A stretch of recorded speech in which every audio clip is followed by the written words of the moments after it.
Hey, what's up mga boss? Nandito tayo ngayon sa may Boulevard ng Dipolog City. Ganda, no? Ang dami ng mga estudyante. Quarter to 4 pa lang, 3:45. Pero ang dami ng mga tao dito. Medyo mainit pa, pero hindi na ganun kasakit sa balat. Mga estudyante naglalaro, estudyante nakatambay. Ang sarap maging high school no? Ang sarap maging estudyante. Patas ng klase, okay na. Tropa-tropa na naman. Sarap paging high school ulit. Wala masyadong mga iniisip sa buhay. Kailangan mo lang maging on time, responsible ka sa pagiging estudyante, anak. Pero mas marami ka talagang oras kapag estudyante ka pa. Dito naman may mga ukay-ukay. Daming mga sapatos. Masarap rito sa amin mga boss. Dipolog City, Sunset Boulevard. Ang daming pwedeng pagtambayan. Okay, sinarado nila dito. Bakit kaya? Mataas pa to mga bossing, hanggang dun pa. Dami na rin mga tindahan dito, kaya pag nagugutom ka, wala nang dahilan hindi ka makakain. Kasi ang daming mga establishment ng mga pagkain dito. Kung wala kang pera, yun ang problema. Tagal naman. Bilisan nyo po. Ito may bago na naman EJ Building. Ano kaya ito? Siguro yan, parentahan. Space for rent ba? Pag dito ka dumaan mga bossing, ang labas mo galas na.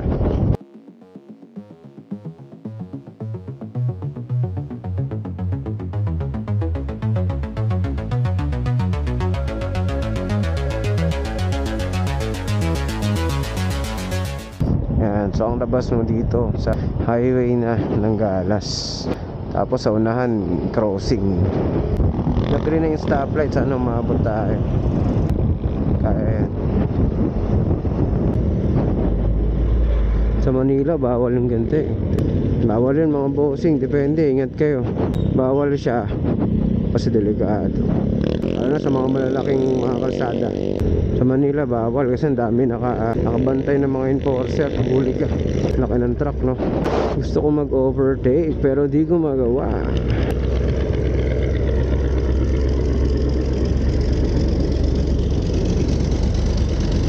Delikado yan boss, bawal tayo pumasok. Baka maipit tayo. Eto pwede. Maluwag. Yan pwede.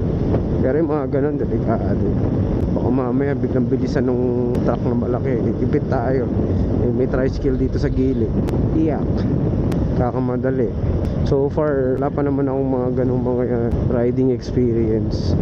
Pero minsan kapag nagmamadali ka tapos merong emergency, minsan napapamadali ka talaga minsan risky driving yung ginagawa. Pero dapat talaga hindi ka na. Hulingan na tayo. Hulingan, Dipolog City, after ng Galas. Ito is hospital, bago lang to mga boss. Tapos dito naman Dipolog Sports Complex.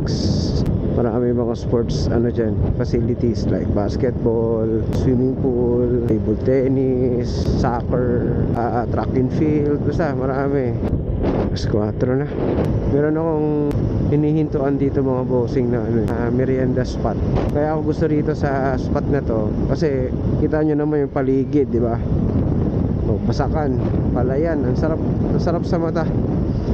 Kita nyo naman, di ba? Ang ganda ng palayan na yan Dito ako tumatambay. Dito ako kumakain. Ayan turon.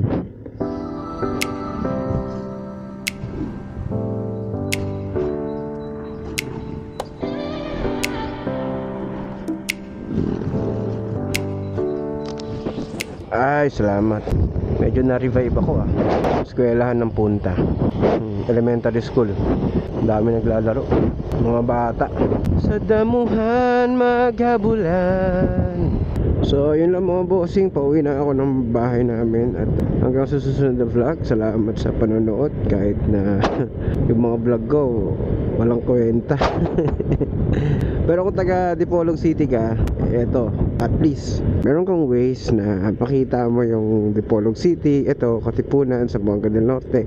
kung ano na yung nangyayari recently, di ba? Kung ano na itsura niya. Pwede mong pag-stayan tong channel na to kasi most of my vlogs ay dito umiikot sa Zamboanga del Norte.